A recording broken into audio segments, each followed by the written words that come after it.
1.5 kilometers from Eldoret CBD lies an estate that refuses to stay the same. By morning, it is movement. By midday, it is survival. By night, it's reflection. Every hour carries a different rhythm, a different story, a different phase of life. This is Kamukunji Estate.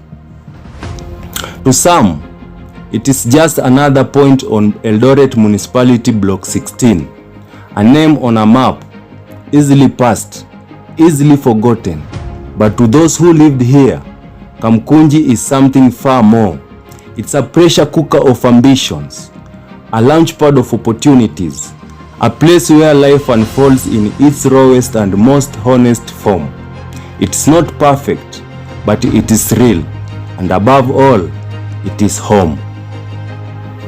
Its location quietly shapes everything. Just 5 minutes from Eldoret town, when traffic allows and cooperates, and about 20 minutes from Eldoret International Airport, Kamukunji sits at the center of movement. Around it stand institutions that draw people in every day. Moi University main campus, the University of Eldoret, and Eldoret Hospital.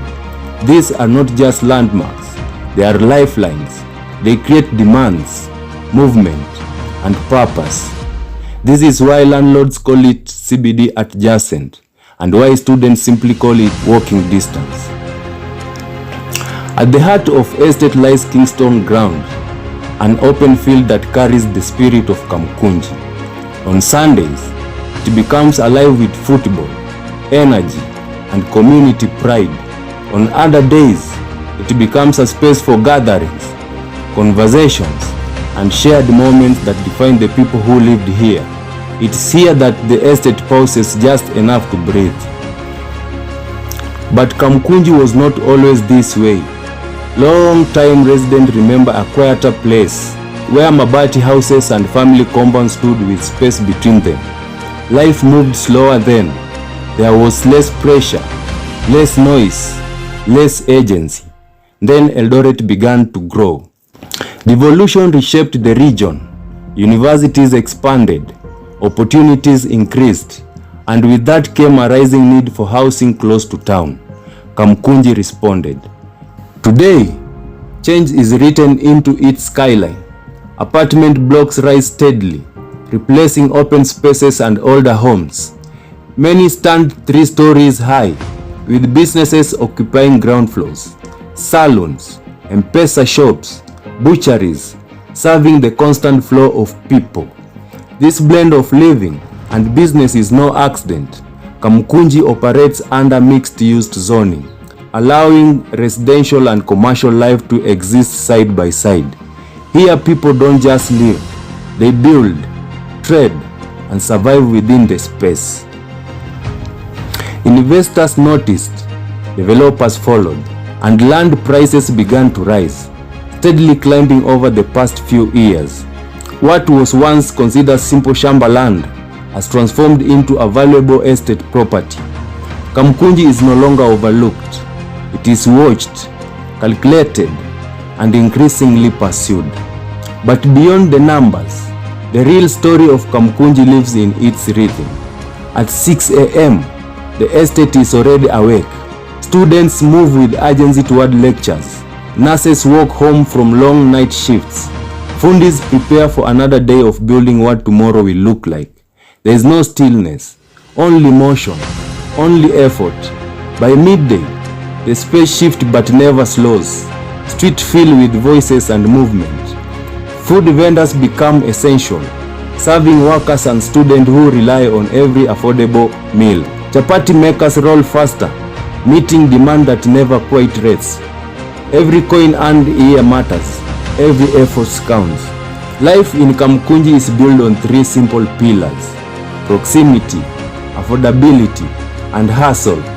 Many families live in single rooms, spaces that must stretch to become everything at once. Bedroom, kitchen, study, storage. It's not easy. It demands patience. It demands resilience. But within that tightness, something powerful grows. A sense of community. This was most visible during COVID-19 curfews, when movement was restricted and income became uncertain. Survival depended less on system and more on people. Neighbors shared what they could: food, essentials, even encouragement. In a time of isolation, Kamukunji chose connection. Still, density carries its own weight. The same closeness that builds community can also create pressure. During lockdowns, families were confined to small spaces for long hours. Stress increased. For some, alcohol became a form of escape.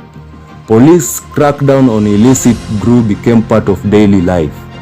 These are not easy truths, but they are part of life story. Because growth, when it moves faster than space, creates tension, and yet the growth continues. Walk through Kamukunji today and you will hear it. The constant sound of construction, metal striking metal, machines humming, building rising. The reason is simple: infrastructure.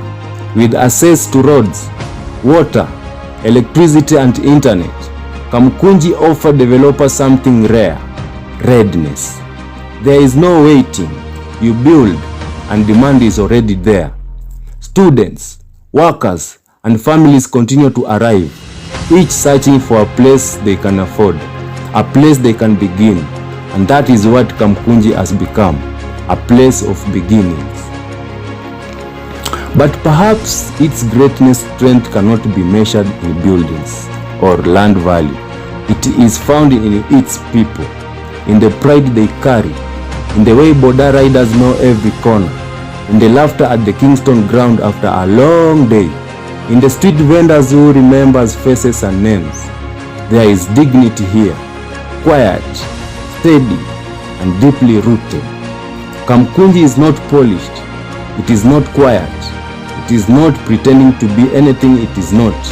What it offers is something more honest, a reflection of effort, struggle, and persistence. If Eldoret is a city of champions, then Kamukunji is where many of those journeys begin. It's where people wake up before sunrise, not just because they have to, but because they believe something better is possible. And so, the question remains, what comes next? With limited land and rising demand, the skyline will continue to change. Buildings will grow taller, space will become tighter. The future will reshape what Kamukunji looks like. But whether it changes what Kamukunji is, that remains to be seen. Because Kamukunji has never just been about structures. It has always been about people, about stories, about the quiet determination to keep going, even when odds are not easy. And maybe that is its identity. That in the noise, in the pressure, in the uncertainty, something meaningful is always being built. Not just houses, not just businesses, but lives. This is Kamukunji, just 1.5 kilometers from Eldoret CBD. But for many, it's more than a place. It is the distance between where they start and where they are going. And in that space, crowded, demanding, and alive, dreams are not just imagined, they are built. This is Kamukunji Estate. It has been yours truly and truly, Jayuga. Life as it is diaries continues.